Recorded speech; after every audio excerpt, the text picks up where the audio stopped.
This is a thing I forgot to say in the introduction. I'm going to say it here.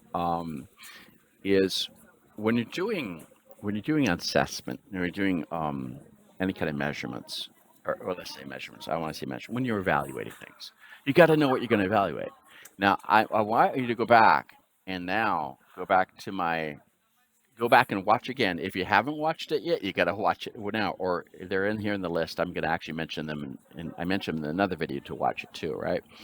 So at this point, you really want to watch my 10 key values one, okay, about the 10 key values to be successful, which is also my University of Gdansk talk at Poland. But you want in the 10 values or 10 commandments or what do you want to call these things? It kind of made a joke about it, what they were. One of them talk about quality. You don't talk about quality, right? But I talked about another one, and that is measurements. I talked about how bad we are in the overall language industry about measuring things. I actually mentioned this. And I give examples of how to do good measurements of what you're doing. And I only talked about that one of translation projects. So, how to do good measurements of translation projects with an Excel sheet, okay? And the how do measurements.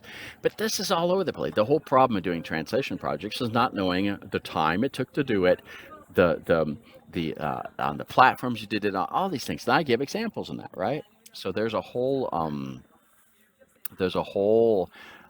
video about well, there's that. So it's either the 10 key values, which is the shorter version, and then the Gdansk talk, University Gdansk talk. I it was in a real context, so I'm making some jokes too, and I'm telling it a little bit more context, putting into a little larger context. Whereas, and I had to do it twice as fast as I was allowed to do it because I was allowed to do 45 minutes. It was a 25-minute talk because we had to go to lunch and they were all hungry. So I was going really fast. But that talk, and you want to go to the one about measurements and doing measurements, and that's really important. And the reason why is because I'm a quality auditor, right? Do I have my business card here? My old business card that says I'm an actual quality management auditor, right? So I don't have it here, darn. Um, but what's really important to have here, I don't actually have this in my business card. I got my brand new business cards just arrived yesterday, and I haven't actually done them yet, right? So I haven't put them in here. Yeah, no, I got it here. But so yeah, I want to prove that I'm actually an auditor. I was an auditor here. So get this out. My old ones here. I got my old ones here. See, yeah. So this is the old one. Okay, it says quality auditor. It says ICE 9000. It's an old business card, right? But it says I'm an ICE 9000 auditor, so I'm not lying, right? And I actually ran this. I got my SCP card, so I'm gonna actually put auditor, quality management auditor, quality management, for example, on that business card to say that was my old job, and I do that 2009 to 2015. So when you're doing auditing of quality, okay, you got to know what you're going to measure. Quality is based on doing measurements. You can't measure quality unless you know what you're going to measure, right? So you gotta measure this stuff.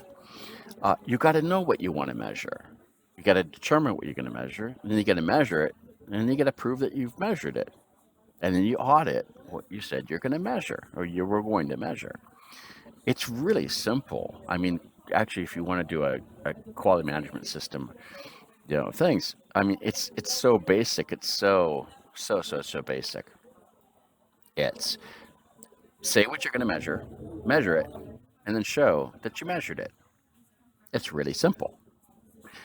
It's just that a lot of people in the language industry, well, a lot of people in other industries, we actually understand this, right? Manufacturing and telecom and all kinds of things. But in the language industry, we say that we're going to measure stuff, or we say, well, we give good quality, but we don't actually show what measured. Well, you can't even say what you did. Did you spell checking? What'd you do? Don't know how to say, don't know how to show what you actually measured. So you start doing things like we did this many passes, ping pongs between people and stuff. That's not quality. Or with the red pen syndrome. What are all the examples of your red pen syndrome examples of like doing the ping pong between three different revisers and showing all the changes they made because they want to prove that they did something on top of somebody else, right? So they're all trying to make everybody else look bad, right? Because you want to show that you did something better. So it boosts the cost up, which is completely against the idea of what you want to do when you're doing measurements. You just want to do the minimum. You want to do the minimum. Okay. The goal in a lot of quality management systems, or anything, any quality, is to actually do the minimum to find the bugs, right? But no, in the language industry, we want to make all the changes possible to show we added value. But the problem in adding the value is you add cost to the thing, and then it costs more expensive, which is actually goes against the idea of you increase internal costs rather than bring down internal costs. It's a backward thing kind of approach, right? Because we want to prove that we did something, because we want to prove that we have value. It's a fun kind of dilemma to deal with. The goal in a lot of industries is to optimize it, not to make it more complicated and make it more costly. So, so this whole thing, this whole chapter is gets go. So got to watch my video again on the whole thing of the measuring quality and how to do that. I got a couple of videos about that, and I'll put this after the playlist here. I'll put these and make sure they're in here. You got to watch those because those are really key. Um, and the whole thing of measuring quality, you know, you can the examples that we usually say for measuring quality is, you can have a coffee cup, right? So I got a coffee cup, right? The usual example you give in auditing is this: you can say that you want to make a coffee cup, right?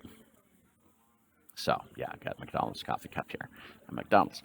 Um, so the whole goal of the coffee cup is you can write all the specifications to actually say that you're going to have the coffee cup, right?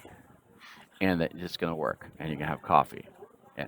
But the problem is if you don't actually put the coffee cup in the machine with hot, scalding coffee, if you don't test it, do it there and see if it melts or not. See if this melts.